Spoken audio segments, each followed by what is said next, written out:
BJPയെ കടത്തിവിട്ടിട്ടില്ലാത്ത ഒരു സംസ്ഥാനമാണ് കേരളം. എന്നാൽ 2024 ലോക്സഭാ തെരഞ്ഞെടുപ്പ് അത്തരത്തിലായിരിക്കും. സുഗമമായി BJPക്ക് കയറിപ്പോകാൻ കഴിയുന്ന ഒരു സാധ്യത കേരളത്തിലുണ്ടോ?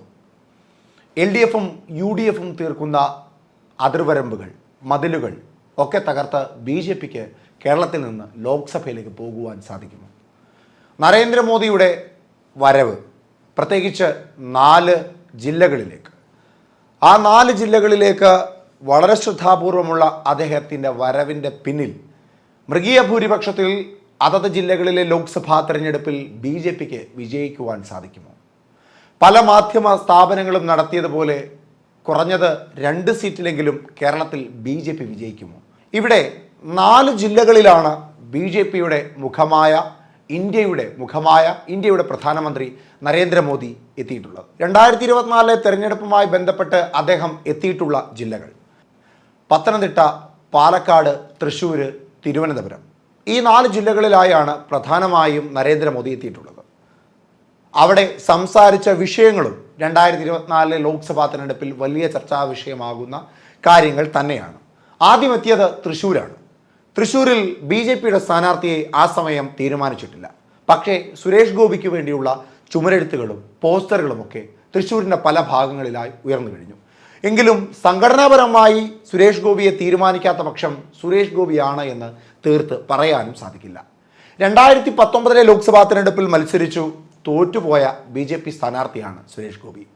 എന്നാൽ മോശമല്ലാത്ത തരത്തിലുള്ള ഒരു വോട്ട് സുരേഷ് ഗോപി തൃശ്ശൂർ ലോക്സഭാ മണ്ഡലത്തിൽ നിന്ന് കൈക്കലാക്കിയിട്ടുണ്ട്. 2019 ലോക്സഭാ തെരഞ്ഞെടുപ്പിൽ സുരേഷ് ഗോപി നേടിയ വോട്ട് 2,93,822 ആണ്.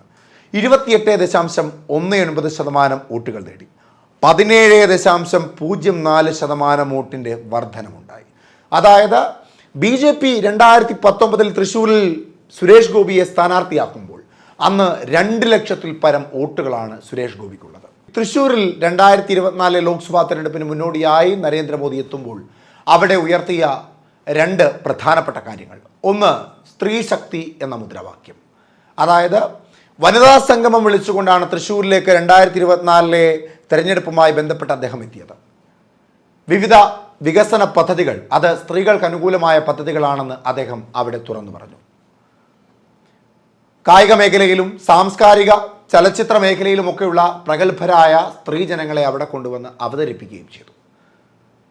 അങ്ങനെ തൃശ്ശൂരിൽ സുരേഷ് ഗോപിയാണ് എന്ന ആദ്യ സൂചനകൾ നൽകുന്ന ചില പ്രകടനങ്ങളും തൃശ്ശൂരിലുണ്ടായി. അവിടെ വെച്ച് തന്നെയാണ് ഇന്ത്യ ഒട്ടാകെ BJPയുടെ ഏറ്റവും പ്രധാനപ്പെട്ട മുദ്രാവാക്യമായി 2024 ഉയർത്തിക്കാട്ടുന്ന ഇത് മോദിയുടെ ഗ്യാരണ്ടി എന്ന മുദ്രാവാക്യം ആദ്യം മുഴങ്ങി കേൾക്കുന്നത്. കൂടാതെ ഇത്തവണ 400-ൽ കൂടുതൽ സീറ്റുകൾ എന്ന മുദ്രാവാക്യം അദ്ദേഹം തൃശ്ശൂരിൽ ഉയർത്തുകയും ചെയ്തു. അതോടുകൂടി കേരളത്തിൽ BJP അധികാരത്തിൽ വരുമെന്ന ഒരു ആത്മവിശ്വാസം BJP പ്രവർത്തകർക്കും BJP കേരളത്തിൽ വരാൻ സാധ്യതയില്ലേ എന്ന ചോദ്യവും കേരളത്തിലെ ജനതയ്ക്കുള്ളിൽ കാര്യമായി തന്നെ വേരൂടി. ഇനി തിരുവനന്തപുരത്തേക്ക് വരുമ്പോൾ, തിരുവനന്തപുരത്ത് കാലങ്ങളായി, അതായത് 15 കൊല്ലമായി അടുപ്പിച്ച് തിരുവനന്തപുരത്തിൻ്റെ മുഖമായി നിൽക്കുന്ന, ദേശീയ തലത്തിൽ കോൺഗ്രസിൻ്റെ മുഖമായി നിൽക്കുന്ന നേതാവാണ് ശശി തരൂർ. അവിടെ അദ്ദേഹത്തിനെതിരായി സാക്ഷാൽ നരേന്ദ്രമോദി മത്സരിച്ചാൽ പോലും പരാജയപ്പെട്ടു പോകും എന്ന തികഞ്ഞ ആത്മവിശ്വാസം ഉണ്ടായിരുന്ന സ്ഥാനാർത്ഥിയായിരുന്നു തരൂരും, അതുപോലെ തന്നെ തിരുവനന്തപുരത്തെ കോൺഗ്രസ്സുകാരും.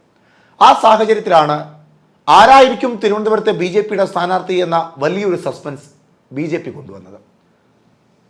ശോഭന മുതൽ സാക്ഷാൽ നരേന്ദ്രമോദിയും നിർമ്മലാ സീതാരാമനും ഏറ്റവും ഒടുവിൽ ഇരട്ടച്ചങ്കനായ പിണറായിയോട് ഏറ്റുമുട്ടി നിന്ന സാക്ഷാൽ ആരിഫ് മുഹമ്മദ് ഖാൻ്റെ വരെ പേരുകൾ തിരുവനന്തപുരത്ത് വലിയ ചർച്ചയായി. ഒടുവിൽ BJP ഒരു തീരുമാനമെടുക്കുന്നു.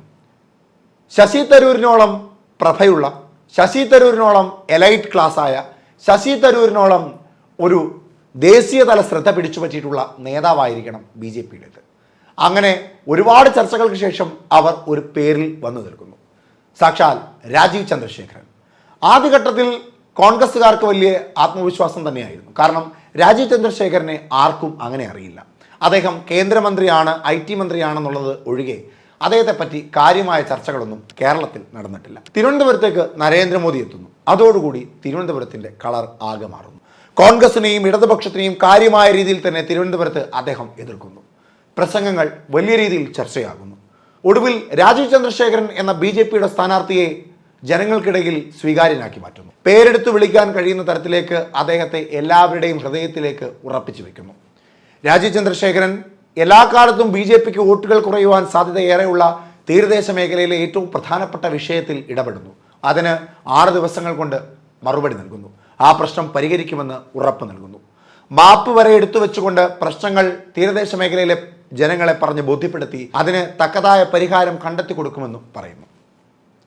അങ്ങനെ ന്യൂസ് പേപ്പറുകളിലൂടെയും ചാനൽ ചർച്ചകളിലൂടെയും ചാനൽ സംസാര വിഷയങ്ങളിലൂടെയും എല്ലാം രാജീവ് ചന്ദ്രശേഖരൻ ജനങ്ങൾക്കിടയിൽ നിറഞ്ഞു നിൽക്കുന്നു. കൂടാതെ തിരുവനന്തപുരം BJPയോട് വളരെ അടുത്ത് നിൽക്കുന്ന ഒരു ലോക്സഭാ മണ്ഡലം തന്നെയാണ്. 2019 ലോക്സഭാ തെരഞ്ഞെടുപ്പിൽ കുമ്മനം രാജശേഖരൻ തിരുവനന്തപുരത്ത് മത്സരിക്കുമ്പോൾ നേമത്ത് 1ാം സ്ഥാനത്തായിരുന്നു BJP. ബാക്കി 6 നിയോജക മണ്ഡലങ്ങളിൽ 3ഇടങ്ങളിൽ 2ാം സ്ഥാനത്തും 3ഇടങ്ങളിൽ 3ാം സ്ഥാനത്തുമായി BJP. എന്ന് പറഞ്ഞാൽ കഴിഞ്ഞ കാലങ്ങളെക്കാൾ കൂടുതൽ ശക്തി പ്രാപിച്ചു വന്നു തിരുവനന്തപുരത്ത് BJP എന്ന് നിസ്സംശയം പറയാം. അപ്പോഴും ശശി തരൂരിനെ വിജയിപ്പിച്ച ഏറ്റവും പ്രധാനപ്പെട്ട ഘടകങ്ങൾ തീരദേശ മേഖലയും ശശി തരൂരിൻ്റെ നായർ എലൈറ്റ്നസും ഒക്കെ തന്നെയായിരുന്നു. എന്നാൽ അതിനോടൊക്കെ കിടപിടിക്കുന്ന തരത്തിൽ ശശി തരൂരിനോട് ഒപ്പത്തിനൊപ്പം നിൽക്കുന്ന ദേശീയ മുഖച്ഛായയുള്ള എലൈറ്റ് ക്ലാസ്സായി തന്നെ നിലനിൽക്കുന്ന, അങ്ങനെ തിരുവനന്തപുരത്തിന്റെ വോട്ട് നേടുവാൻ കഴിയുന്ന എല്ലാ പരിപൂർണമായ സവിശേഷതകളുമുള്ള തരൂരിനോട് നേർക്കുനേർ നിൽക്കാൻ കരുത്തുള്ള നേതാവാണ് രാജീവ് ചന്ദ്രശേഖരൻ. പത്തനംതിട്ടയിലേക്ക് വരുമ്പോൾ പത്തനംതിട്ടയിലും ആരായിരിക്കണം സ്ഥാനാർത്ഥി എന്നതിൽ വലിയ ചർച്ചകൾ നടക്കുന്നു. PC ജോർജിനെ BJPയുടെ ഭാഗത്തേക്ക് കൊണ്ടുവരുന്നു. അങ്ങനെ ക്രൈസ്തവ വോട്ടുകൾ കാര്യമായ രീതിയിൽ ചേർത്ത് വയ്ക്കുവാൻ ശ്രമിക്കുന്നു. ഒപ്പം പത്തനംതിട്ടയിൽ നരേന്ദ്രമോദി വന്നതിന് ശേഷം അവിടെ പത്തനംതിട്ട ലോക്സഭാ മണ്ഡലം രൂപീകരിച്ചതിന് ശേഷം ഇന്നുവരെ ആർക്കും സീറ്റ് വിട്ടുകൊടുത്തിട്ടില്ലാത്ത ആന്റോ ആന്റണിയെ ചെറുത്തു തോൽപ്പിക്കുവാൻ കോൺഗ്രസിന്റെ ഒരു കാലത്തെ കരുത്താർന്ന മുഖമായിരുന്ന കോൺഗ്രസിന്റെ മുൻ മുഖ്യമന്ത്രിയായിരുന്ന AK ആന്റണിയുടെ മകൻ അനിൽ ആന്റണിയെ കളത്തിലിറക്കുന്നു. ആന്റണിയുടെ മകൻ കോൺഗ്രസ് വിട്ടുവന്ന അനിൽ ആന്റണിയാണ് BJP സ്ഥാനാർത്ഥി എന്ന് വലിയ പ്രചാരം നൽകുന്നു.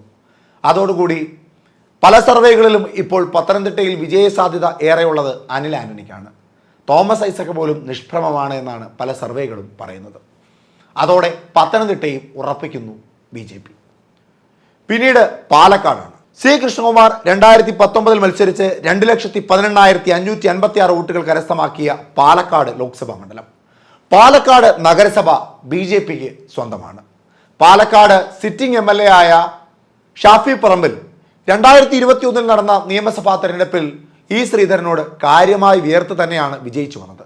അതുകൊണ്ട് പാലക്കാട് എന്തു വന്നാലും BJPക്ക് അനുകൂലമായ ഒരു മണ്ണ് തന്നെയാണ്. അവിടെ C കൃഷ്ണകുമാറിനെ ഒരു തവണ കൂടെ മത്സരിപ്പിച്ച് പാലക്കാട് കൃത്യമായ രാഷ്ട്രീയം പറഞ്ഞ് പാലക്കാട് നരേന്ദ്രമോദിയുടെ പ്രഭയോടുകൂടി ഇക്കുറി വിജയിച്ചു വരുവാൻ തന്നെയാണ് തീരുമാനം. അതായത് നിലവിലത്തെ സാഹചര്യത്തിൽ കേരളത്തിൽ BJP അധികാരത്തിൽ വരാൻ സാധ്യതകൾ ഏറെയുള്ള 4 ലോക്സഭാ മണ്ഡലങ്ങളാണുള്ളത്. തൃശ്ശൂര്, തിരുവനന്തപുരം, പാലക്കാട്, പത്തനംതിട്ട. ഈ 4ഇടത്തും സ്റ്റാർ ആയിട്ടുള്ള കാൻഡിഡേറ്റുകളെ തന്നെയാണ് മത്സരിപ്പിച്ചിട്ടുള്ളത്. അതുകൊണ്ട് BJP ഒരു പക്ഷേ അക്കൗണ്ട് തുറക്കുവാൻ സാധ്യതയുള്ള 2 ലോക്സഭാ മണ്ഡലങ്ങൾ ഈ 4ൽ പെടുന്നതായിരിക്കാം. അതുമല്ലെങ്കിൽ ഈ 4ഇടത്തും ഒരു പക്ഷേ BJP വിജയിച്ചു വന്നേക്കാം. നിങ്ങളുടെ അഭിപ്രായങ്ങൾ കമൻറ്റ് ബോക്സിൽ രേഖപ്പെടുത്തുക.